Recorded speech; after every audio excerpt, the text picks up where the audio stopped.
दरअसल राहुल गांधी को सजा सुनाने का ये मामला मोदी उपनाम संबंधित टिप्पणी से जुड़ा है। वर्ष 2019 के आम चुनावों में राहुल गांधी ने टिप्पणी की थी। राहुल गांधी ने कथित तौर पर कहा था कि क्यों सभी चोरों का उपनाम मोदी ही होता है, जिसके बाद ये मामला भारतीय दंड संहिता की धारा 499 और 500 के तहत दर्ज किया गया था। राहुल अक्टूबर 2021 में सूरत की अदालत में पेश हुए। कोर्ट ने इस मामले पर निर्णय सुनाते हुए राहुल गांधी को दोषी करार देते हुए 2 साल की सजा सुनाई। राहुल गांधी अब 30 दिन के भीतर इस मामले में उच्च न्यायालय का दरवाजा खटखटा सकते हैं। इसका हमको अंदाजा लग रहा था कि ये लोग जब बार बार बुलाना ये करना कर रहे थे तो उन्होंने तो उनको शिक्षा दी है, लेकिन हम बेल भी मिला है। आगे की रणनीति क्या होना चाहिए हम देखेंगे। राहुल गांधी की सजा सुनाते ही देश भर में कांग्रेस ने प्रदर्शन किया। केंद्र सरकार पर हमला बोलते हुए मुख्यमंत्री गहलोत ने कहा कि ये लोकतंत्र की आवाज को दबाने का प्रयास है, लेकिन राहुल गांधी चुप नहीं बैठेंगे। सीएम गहलोत के साथ दिल्ली के मुख्यमंत्री केजरीवाल ने कहा कि गैर बीजेपी नेताओं और पार्टियों को खत्म करने की साजिश हो रही है। अभी तो फैसला हुआ है, मुझे पूरा विश्वास है, जुडिशरी पे हमें विश्वास है कि फैसला आने वाले वक्त में सही फैसला होगा और इसमें कोई जो इन्होंने कोशिश की है जिस प्रकार से मैसेज देने की, उसमें ये कामयाब नहीं हो गए। उधर बीजेपी ने राहुल गांधी के मामले को कोर्ट का निर्णय बताया है और कहा है कि जिसका सभी को सम्मान करना चाहिए। राहुल गांधी ने कहा कि मैं सत्य और अहिंसा में विश्वास करता हूं। क्या सत्य और अहिंसा में विश्वास करना लोगों को अपमानित करना है? अगर राहुल गांधी को अपने जिद से लोगों को अपमानित करने का अधिकार है, तो जो उनकी गाली से दुखित हैं, पीड़ित हैं, उनको कोर्ट में डिफेमेशन केस करने का अधिकार है। बहरहाल राहुल गांधी के मामले में कांग्रेस एक बार फिर खुलकर सड़क से संसद तक केंद्र के खिलाफ हल्ला बोलेगी, जबकि बीजेपी इसे कानून का राज बताकर कांग्रेस पर पलटवार करेगी। ब्यूरो रिपोर्ट, जन टीवी। नमस्कार, जन टीवी में स्वागत है आपका। मैं हूं योगेंद्र। आप देख रहे हैं बड़ी खबर में हम बात करेंगे राहुल गांधी के मोदी सरनेम को लेकर के जो उन्होंने 2019 में एक बयान दिया, उसके बाद में केस दर्ज हुआ मानहानि का। उसमें सूरत कोर्ट ने दोषी करार दिया और उसके बाद में उन्हें 2 साल की सजा हुई। हाथ क्या उन्हें जमानत मिल गई। अब राहुल गांधी 30 दिन में उच्च न्यायालय जा सकते हैं। तो चलिए, यही इसके क्या सियासी मायने हैं। और किसी के यहाँ से आवाज आ रही है, प्लीज आवाज बंद करिए। आवाज आ रही है किसी के यहाँ से, आवाज बंद कर दीजिए। कुछ छोटा मोटा करना होगा तो अपन ऐड कर लेंगे। रामनारायण जी, आपके यहाँ से बहुत लाउडली आवाज आ रही है, प्लीज उसको रोक के कहना 10 मिनट बाद बात करेंगे आपसे, क्योंकि ऑन एयर जा रहे हैं हम लोग। तो हमारे साथ इस मुद्दे पर कांग्रेस के वरिष्ठ नेता रामनारायण मीणा साहब जुड़े हुए हैं। भाजपा से हमारे साथ मदन राठौर साहब हैं। वरिष्ठ अधिवक्ता AK जैन साहब हमारे साथ हैं और इस मुद्दे पर चर्चा करेंगे। कांग्रेस सहित विपक्ष हमलावर है और ये कहना है कि विपक्ष को तोड़ना चाहते हैं, विपक्ष को कमजोर करना चाहती है सरकार। हालांकि कोर्ट का फैसला है। रविशंकर प्रसाद ने साफ कहा है कि ये कोर्ट का डिसीजन है, इसमें सबको सम्मान करना चाहिए। तो चलिए हम चर्चा शुरू करेंगे और हमारे साथ AK जैन साहब हैं। मैं सबसे पहले जैन साहब के पास जाना चाहूंगा। जैन साहब, सब लोग ये कह रहे हैं कि राहुल गांधी के इस मैटर में उनकी सदस्यता को भी खतरा हो सकता है। ये मैं जरा समझना चाहूंगा कि कोर्ट का जो एडिक्ट है वो क्या है। जी जैन साहब सुन पा रहे हैं मुझे? AK जैन साहब के पास में आवाज नहीं जा रही है, तो मैं PCR एक बार जरा उनको फोन करके अवगत कराएं कि आप तक आवाज नहीं जा रही है, वो सुने एक बार। मैं मीणा साहब के पास में जाना चाहूंगा। मीणा साहब, बीजेपी को कटघरे में खड़ा किया गया है, जबकि सजा कोर्ट के माध्यम से राहुल गांधी को मिली है। देखिए, आप तो जानते हो, हेलो, भारत में आवाज नहीं आ रही। मैं नहीं, म्यूट तो नहीं हो रहा, पर पता नहीं क्या प्रॉब्लम हो रही। भारत में दूसरे कंप्यूटर से जुड़ता हूँ और चुना हुआ है डेमोक्रेसी को कमजोर करने के लिए। यही बात नहीं आ रही है।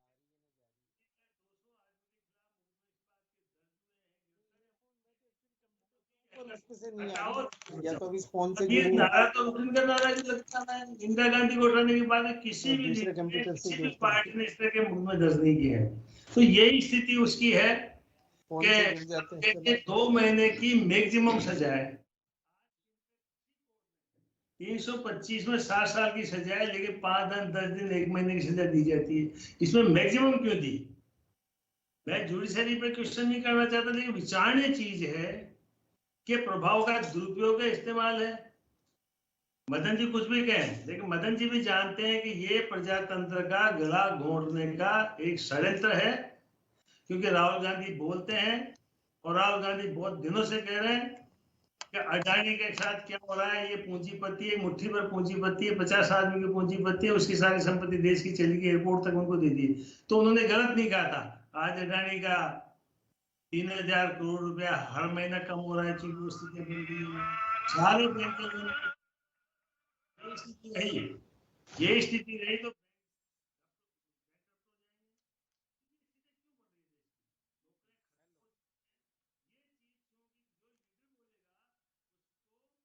प्रजातांत्रिक तरीके का लीडर नहीं मानेंगे और कोर्ट के माध्यम से किसी भी माध्यम से उसको खत्म करने की कोशिश जो हो रही है, ये बहुत निंदनीय है। और किसी भी देश में, यहाँ तक कि पाकिस्तान में भी स्थिति नहीं हुई, क्योंकि 2 साल की सजा होने के बाद में सदस्यता विधानसभा की या सांसद की कमजोर खत्म करने का एक प्रोविजन है, उसके तहत सजा दिया जाना स्वतः प्रतीत होता है।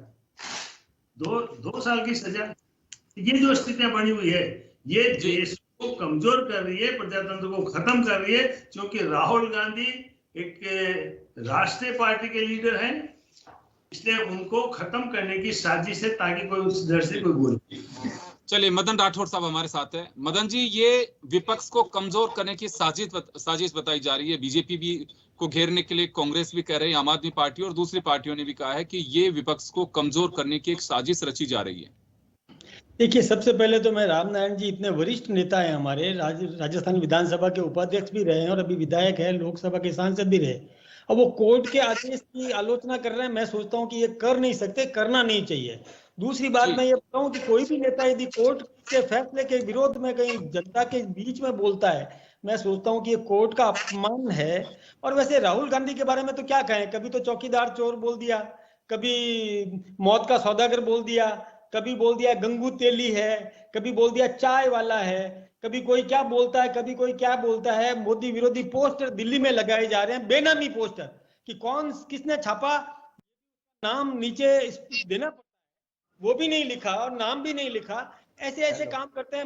लेकिन मैं एक बात बताऊं आपको, इतना सब कुछ बोला, किसी ने कुछ नहीं कहा, ना मोदी जी ने मानहानि का मुकदमा दायर किया, ना और किसी ने किया। फ्रेम आ रहा है मेरा, तो फ्रेम तो पूरा नहीं आ रहा है। ये ना, सभी चोरों का सरनेम मोदी क्यों है? चाहे ललित मोदी हो, नीरव मोदी हो या नरेंद्र मोदी हो, सरनेम मोदी क्यों है? मोदी जाति का अपमान है।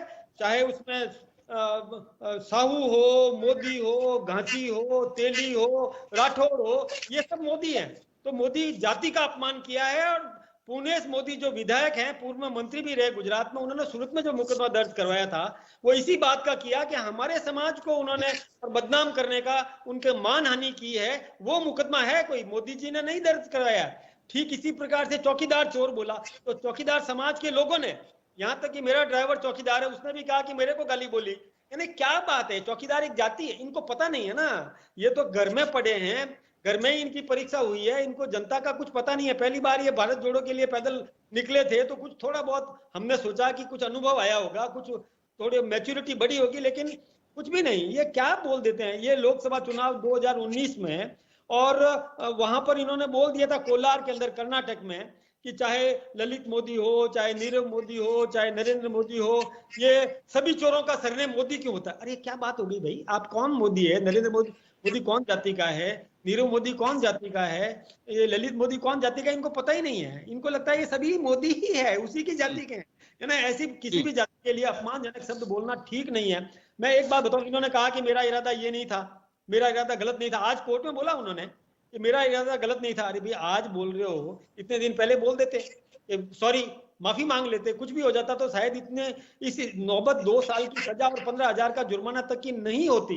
ये ठीक, मतलब इनको थोड़ा सा कौन समझाए। अब ये क्या क्या बोल देते हैं। मध्य प्रदेश के एक पूर्व मंत्री राजा पटोरिया ने कहा मोदी को मारो, यानी क्या बोलते हैं ये। शेख हुसैन महाराष्ट्र में, उसने कहा कुत्ते की मौत मरेगा। अरे क्या शब्द बोल रहे हो आप, ये राजनीति है भाई। ये दिग्विजय सिंह क्या बोलता है, जाकिर नाइक क्या बोल जाता है, आपको मालूम है शर्मिष्ठा मुखर्जी, अच्छा दूसरा आप देखिए पंजाब के अंदर कैसे सेंधमारी की गई थी, मोदी को मारने के लिए उतावले हैं, इन्होंने क्या क्या पैकेज दे रखे हैं, पता नहीं क्या क्या कर रहे हैं। अरे भाई आप नीतिगत विरोध करो, लोकतंत्र के अंदर विरोध करने का सबको हक है। चलिए मैं वापस आ रहा हूँ राठौड़ साहब, वापस लौटूंगा आपके पास में, AK जैन साहब के पास में जाना चाहूंगा। देखिए राहुल गांधी ने कहा, मैं कुछ चीजों को क्लियर कर देना चाहता हूं। राहुल गांधी ने कहा मुकदमा दर्ज किया गया, मुकदमे के बाद में उसमें चालान पेश हुआ, अदालत तक मामला गया और अदालत से ये एक फैसला दिया गया। ये अदालत का फैसला है और निर्णय अदालत का है। उसमें कहे कांग्रेस ये रही है कि अदालत के निर्णय का हम स्वागत करते हैं, हमारे पास में चांस है, हम अपील करेंगे, लेकिन फैसले न्याय नहीं करते हैं, फैसले होते हैं, ये भी कांग्रेस कह रही है। लेकिन अब मैं AK जैन साहब के पास में जाना चाहूंगा। जैन साहब, एक लगातार ये बात चल रही है कि राहुल गांधी की सदस्यता को खतरा, मैं ये जरा समझना चाहूंगा आपसे। देखिए राहुल गांधी की सदस्यता को जो खतरा की बात चल रही है वो कुछ हद तक सही है और कुछ हद तक गलत है जी। रिप्रेजेंटेशन ऑफ पीपुल एक्ट की धारा 8(3) में ये प्रावधान किया गया है कि यदि किसी व्यक्ति को कम से कम 2 साल की सजा होती है, जो विधायक है अथवा जो भी लेजिस्लेटर है, तो वो डिस्क्वालिफाइड हो जाएगा। इसमें पहले ये भी प्रावधान था, अभी भी है कि इसमें 3 महीने तक अपील का प्रावधान मिलता है, परंतु सुप्रीम कोर्ट ने लिली थॉमस के जजमेंट में 3 महीने तक की अपील वाले प्रावधान को अल्ट्रा वायरस डिक्लेयर कर दिया। अब प्रश्न ये है कि ये 2 साल की सजा, मिनिमम कम से कम 2 साल की सजा क्या मानी जाए, 2 साल से अधिक या 2 साल से कम या एग्जैक्टली 2 साल। ज्यादातर सुप्रीम कोर्ट के जजमेंट ये है कि जब ये प्रोवाइड किया जाता है कि कम से कम इतनी सजा, तो दैट मींस उस सजा से ज्यादा होने पर ही डिस्क्वालिफिकेशन होता है। जो इस मात्र एकमात्र मामला आजम खान का है, पर आजम खान को 3 साल की सजा हुई थी, 2 साल की सजा नहीं हुई थी। पर इससे पहले मैं एक दूसरी बात कहना चाहूंगा। अभी बहुत शोर मच रहा है, न्यायपालिका का अपमान किया जा रहा है, न्यायपालिका की अवमानना की जा रही है, कोर्ट के फैसले की आलोचना की जा रही है। 4 दिन पहले देश के कानून मंत्री ने खुलेआम न्यायाधीशों को, पूर्व न्यायाधीशों को, जो कि कॉन्स्टिट्यूशनल अथॉरिटी हैं, जिनके बनाए हुए कानून बाध्यकारी थे, उनको देशद्रोही कहा था। मेरे समझ में नहीं आता कि जो लोग न्यायाधीशों को देशद्रोही कहते हैं वो किस मुंह से अवमानना की बात कर रहे हैं। यदि इतने ही न्याय की चिंता है तो सबसे पहले किरण रिजिजू के विरुद्ध कंटेम्प्ट की कार्रवाई करनी चाहिए, किरण रिजिजू पर कार्रवाई करनी चाहिए, जिससे बड़ा अपमान न्यायपालिका का आज तक संवैधानिक इतिहास में नहीं हुआ है कि न्यायाधीशों को देशद्रोही कहा जा रहा है, और वो भी केंद्रीय कानून मंत्री द्वारा।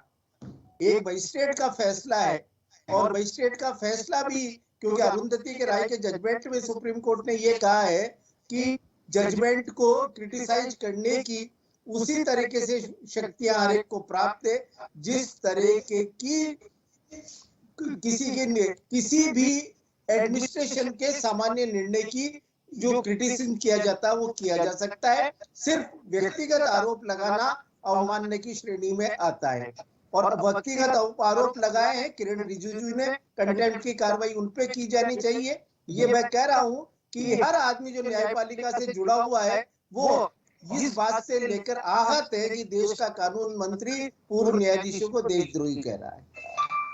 जी राठौड़ साहब, आप कुछ कह रहे हैं? हाँ जी। हाँ, मैं ये बता रहा था जैन साहब को, AK जैन साहब बहुत विद्वान है, बहुत बड़े वकील हैं। ये किरण रिजिजू जी का इशारा उस तरफ था जो अंसारी जी ने कहा हमारा दम घुटता है। वो जुडिशरी में भी रहे और हिंदुस्तान के उपराष्ट्रपति भी रहे, और वहां से हटने के बाद में उन्होंने जो शब्द प्रयोग किया कि हिंदुस्तान, मैं क्षमा चाहता हूं सर, अंसारी साहब कभी भी न्यायपालिका में नहीं रहे हैं, न्यायपालिका से दूर दूर तक संबंध नहीं रहा है उपराष्ट्रपति अंसारी का, कृपया सुधार कर लें। और भी लोगों ने की है। मैं यही कह रहा हूं कि जो ये कहे कि हिंदुस्तान में मेरा दम घुटता है, ऐसे कई जुडिशरी के लोग भी हैं। तब उन्होंने ये अरुण मिश्रा ने भी कहा है, जिसे आपने आज की डेट में ह्यूमन राइट कमीशन का चेयरमैन बनाया हुआ है। किसी भी पूर्व न्यायाधीश को ये कहने का हक आपको नहीं है कि वो देशद्रोही है। देश उस संवैधानिक हस्तियों को, क्योंकि वे संवैधानिक हस्तियां हैं, निश्चित रूप से अगर जो लोग कंटेम्प्ट कर रहे हैं, न्यायपालिका पर आपत्ति उठा रहे हैं, वो अवमानना कर रहे हैं, पर यह अवमानना किरण रिजिजू ने भी की है, कांग्रेस भी ये कर रही है और आपने भी ये किया है। नहीं, मैं एक बात बताऊं जैन साहब कि जब वो मतलब पद पर थे तब ऐसी बात उन्होंने कभी नहीं कही। पद से हटने के बाद वो ये कहे कि हिंदुस्तान में मेरा किरण रिजिजू अभी भी केंद्रीय मंत्री हैं और वो न्यायाधीशों के लिए उन्होंने नाम नहीं लिया कि वो किस न्यायाधीश के लिए कह रहे हैं। उन्होंने कहा कई पूर्व न्यायाधीश देशद्रोही हैं। एक तरीके से उन्होंने न्यायाधीशों का अपमान किया है इस मामले में कि सभी मोदी चोर होते हैं और यह पूर्व न्यायाधीश देशद्रोही है। इसमें क्या फर्क रहा? बहुत बड़ा एक न्यायाधीशों को अगर देशद्रोही होना, मेरे ख्याल से हर न्यायपालिका व्यक्ति याद है और इसको आप कितना ही जस्टिफाई करने की कोशिश करें नहीं कर सकते। नहीं जैन साहब, इन्होंने मोदी समाज के लिए कहा, ये कभी भी बर्दाश्त नहीं किया। न्यायाधीशों को देशद्रोही कहना क्या सही है? भाई उन्होंने न्यायाधीशों को देशद्रोही कहना बिना किसी आधार के, बिना किसी सबूत के। आप केंद्र के कानून मंत्री हैं, कोई देशद्रोही है तो मुकदमा दर्ज कीजिए, 153 लगाइए, 124 लगाइए, 125 लगाइए, पर आप ये कैसे कह सकते हैं कि न्यायाधीश देशद्रोही हैं? न्यायाधीशों के लिए नहीं कहा, पूर्व न्यायाधीशों के लिए जो कॉन्स्टिट्यूशनल पदों पर बैठे हैं। ऐसी गतिविधि की है, ऐसा स्टेटमेंट बताइए तो फिर करते हैं मुकदमा। किरण रिजिजू ने मुकदमा क्यों नहीं दर्ज किया आज तक? करेंगे, आप कानून में बैठे हुए हैं, आप कुछ भी बोल न सकते हैं, इसका मतलब नहीं ऐसा नहीं है। इन्होंने मोदी समाज का अपमान किया। मोदी समाज का मतलब किसी भी समाज के लिए कह दोगे क्या? मैं राहुल गांधी को जस्टिफाई नहीं कर रहा हूँ, मैं कह रहा हूँ कि न्यायपालिका का किस तरीके से अपमान किया किरण रिजिजू ने। नहीं पूर्व न्यायाधीश ने ऐसा। राठौर साहब, जैन साहब ने, आपको मालूम होगा पहले ही संदर्भ कि आप कह रहे हैं कि न्यायपालिका के फैसले को लेकर के रामनारायण मीना जी जो कह रहे हैं वो अदालत का अपमान है। तब उन्होंने कहा कि आपको ये अपमान लग रहा है और पूर्व न्यायाधीशों के खिलाफ इस तरह से किरण रिजिजू कह रहे हैं वो अपमान नहीं लग रहा। उस बात को लेके इन्होंने कहा है। नहीं, लेकिन मैं एक बात बताऊं, कोई भी स्टेटमेंट दे दे न्यायाधीश हटने के बाद में, जिससे संदेह पैदा होता है कि इनकी आस्था है कि नहीं हिंदुस्तान में, हिंदुस्तान के संविधान में आस्था है कि नहीं। किस प्रकार से वो कोई व्यक्ति इस प्रकार की बात कर सकता है? कोई पाकिस्तान परस्ती बात कैसे कर सकता है? कोई धार्मिक बात कैसे कर सकता है? आप आरोप लगा रहे हैं, आप हिम्मत तो बताइए कि क्या कार्रवाई की आज तक? खैर चले, मुद्दा से हम भटक जाएंगे, हम राहुल गांधी पे फोकस रखना चाहिए। ये किसी ने नहीं कहा कि पाकिस्तान जिंदाबाद बोला हो या पाकिस्तान हमसे बेहतर पोजीशन में, ये किसी ने नहीं कहा है। नहीं, पाकिस्तान परस्ती नारे, पाकिस्तान परस्ती बात यानी हाई कोर्ट जज ने कहा, ये तो बताइए। हाँ, रिजिजू ने भी नहीं बताया आज तक। वो बताएंगे, आएगा ये भी। कब बताएंगे? केंद्र में बैठे हुआ मंत्री नहीं बता सकता। शर्मनाक घटना को प्रेजेंट करने के न्यायपालिका को। राहुल गांधी, हम राहुल गांधी पे, जैन साहब तो क्या लगता है आपको कि किसी तरह की उनके सदस्यता को कोई खतरा है? क्योंकि ये बड़ी चर्चा है। देखिए, सदस्यता को खतरा पूरी रूप से नकारा तो नहीं जा सकता, क्योंकि अगेन ये जुडिशियल क्वेश्चन है कि 2 साल, मिनिमम 2 साल की सजा अगर किसी को हुई है, पर ये 2 साल का मतलब क्या एग्जैक्टली 2 साल है, 2 साल से अधिक को माना जाएगा, इस विषय में अभी कानूनी व्याख्या होना बाकी है। दूसरी चीज, अभी सजा को स्थगित किया हुआ है और यदि सेशन न्यायालय उनकी दोष सिद्धि को स्थगित कर देता है, राजस्थान में भी इस तरह के मामला हुआ है। हनुमान बेनीवाल और राजकुमार शर्मा दोनों को नीचे की अदालत से सजा हुई थी और जब उन्होंने अपील की तो उनकी दोष सिद्धि को, कन्विक्शन को एडीजे कोर्ट ने स्टे किया था, जिस कारण से वो चुनाव लड़ पाए थे। तो अभी भी यदि ये दोष सिद्धि स्टे हो जाती है तो ये परमानेंट बंद हो जाएगा, और यदि स्टे नहीं होती है तब ये प्रश्न आएगा कि ये 2 साल क्या माना जाए, 2 साल से अधिक या 2 साल से कम या एग्जैक्टली 2 साल। जी चले, रामनारायण जी आपके पास आना चाहूंगा। कांग्रेस सड़क पे उतर रही है, मीटिंगें हो रही हैं पूरे देश भर में। देखिए योगेश जी, कांग्रेस का प्रश्न नहीं है, प्रजातंत्र में सभी का प्रश्न। यहाँ तक कि मदन जी को भी इसके बारे में सोचना चाहिए। ये न्यायालय की अवमानना नहीं है, न्यायालय के प्रति अविश्वास होने का प्रश्न आ रहा है। 2 साल की मैक्सिमम सजा मैं इनसे कहता हूं कि एक भी केस में हिंदुस्तान में दियो तो बता दो मुझे। ये स्थिति पाकिस्तान तक में भी नहीं हुई। पाकिस्तान के समर्थक है उसकी बात करते हैं। जब 2 साल की मैक्सिमम सजा देने का मतलब समझ दो कि ये इंटेंशन क्या हो सकता है। और फिर प्रजातंत्र में जिस प्रकार से देश को चलाया जा रहा है, इसी पार्टी के आदरणीय अटल बिहारी वाजपेयी भी थे, उनके इस कार्यशैली में अंतर है। तो देश को कमजोर किया जा रहा, हम बोल नहीं सकते इस व्यक्ति को हटा दीजिए, देश बचा लीजिए, ये बोल नहीं सकते, क्योंकि ये हमारा अधिकार है। हम स्पीच में क्या कहेंगे? मदन जी के खिलाफ मैं चुनाव लड़ता हूं, मैं क्या कहूंगा? भाई मदन जी ठीक ढंग से नहीं चला रहे, इनको हटाइए और मुझे बनाइए। क्या केस हो गया क्या? प्रधानमंत्री का जो तरीका है, जो काम करने की शैली है, यहाँ तक उनकी मीटिंगों में देख लीजिए, पहले से सिलेक्टेड लोग हैं, कभी अखबार वालों को डिस्कशन नहीं किया, बस अपने मन की बात करते हैं। तो ये जो स्थितियां पैदा हो रही है, मैं तो विनम्र निवेदन करूंगा सभी से, विशेषतः मदन जी से भी, कि आप उसको समझाइए, आपकी पार्टी के लीडर हैं। तो ये जो देश में जो स्थितियां बन रही है, क्यों बन रही है, किसने बना रही है? न्यायपालिका यदि मैक्सिमम सजा किसी पॉइंट पे देती है, ऐसे लीडर को देती है जो पार्लियामेंट का मेंबर है, तो आया ये मेलाफाइड एक्ट नहीं है, आया ये बोनाफाइड एक्ट नहीं है, आया ये कानूनी है, कानून के खिलाफ है, या प्रजातंत्र का गला घोटने के तरीके के बराबर है? ये सारी बातें सोच करके अपन को विचार करना पड़ेगा। और इस तरह का प्रजातंत्र यदि हिंदुस्तान में चलेगा तो ये स्थिति बहुत खतरनाक है, ये तंत्र के से भी ज्यादा खतरनाक है और प्रजातंत्र का गला घोटने वाली बात है। तो ये मेरा समझ के बाहर है। इसलिए मैं तो निवेदन करना चाहूंगा पूरे देशवासियों को आपके इसके माध्यम से, इस पर मंथन करना चाहिए कि जज ने ऐसा क्यों किया। जिस जज ने हत्या के मुलजिमों को बरी किया, इस पार्टी वालों को, उनको आज हाईकोर्ट में बनाया, उनको बड़ी बड़ी पोस्टें दी गई, ये पहली दफा हो रहा है कि इस प्रकार से प्रलोभन दे करके जो काम करवाया जा रहा है, जिससे देश चलाने के लिए। लेकिन रामनाथ जी, फैसलों से प्रलोभन क्यों लग रहा है आपको? फैसलों से प्रलोभन हो रहा है तो फैसले तो पहले भी आते रहे, कोई तो फैसला कुछ सुनाएगा।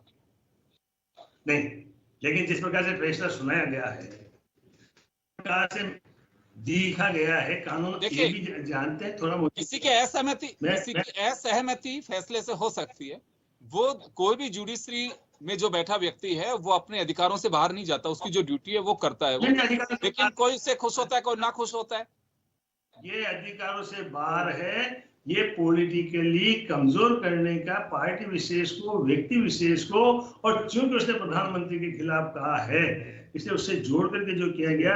आज की तारीख तक मैंने आपको एक उदाहरण दिया, मुझे बता दीजिए किसी केस में, जैसे 325 में 7 साल की सजा है, एक केस में भी 7 साल की सजा दी, तो मुझे बता दीजिए इसमें 2 साल की सजा क्यों दी? क्या कारण रहा है? कानून से जोड़ के कहा गया है। तो इससे ज्यादा घटिया स्तर राजनीति का नहीं हो सकता।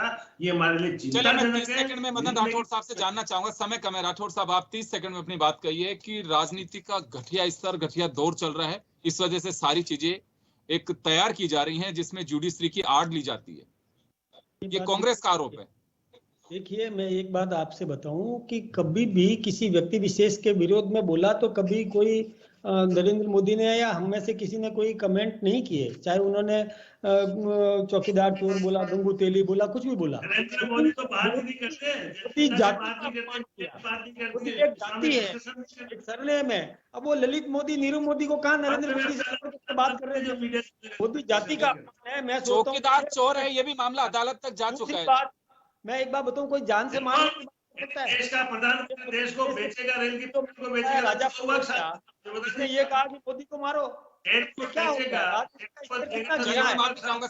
सर समय हो चुका है, मैं रोकना चाहूंगा। तो खैर चलिए, राहुल गांधी को 2 साल की सजा भी ये देखने वाली बात होगी, क्योंकि कानून में जिस तरह से अब इस ऐसे मोड़ पे आ गया है ये कि क्या वास्तव में 2 साल या 2 साल से ऊपर, 2 साल या 2 साल से ऊपर, अगर 2 साल की सजा को भी जैन साहब करके देखते हैं तो एक बड़ा फैसला होगा बताना चाहता और हूं, उसी के साथ में राहुल गांधी की सदस्यता जा सकती है। अदरवाइज इससे ऊपर होगा तो राहुल गांधी के पास में अभी अपील है, इसमें ऑर्डर को स्टे किया जा सकता है, तमाम चीजें। माफी चाहूंगा, समय कम है सर, समय हो चुका। साहब को बताना चाहता हूँ जज का नाम, मैं जज का नाम बताना चाहता हूँ, mister Nariman, Rohinton Fali Nariman, who told against our nation। इसलिए मैं आपको ये, आपने आपको शर्म आनी चाहिए। फॉलियस नरीमन के बेटे पर इस तरह के आरोप लगा रहे हैं आप। रोहिंटन नरीमन वो था जिसे वकीलों में से सीधा सुप्रीम कोर्ट जज बनाया गया था, और आप में दम है। मैं आपको चुनौती देता हूँ, पूरी भारतीय जनता पार्टी को चुनौती देता हूँ कि रोहिंटन नरीमन ने अगर गलत कहा तो उस पर मुकदमा चलकर बताए। आपको पता है भारतीय जनता पार्टी के कितने मुकदमों में रोहिंटन नरीमन ने पैरवी की है, आपके कितने बड़े बड़े नेताओं को उन्होंने बचाया है।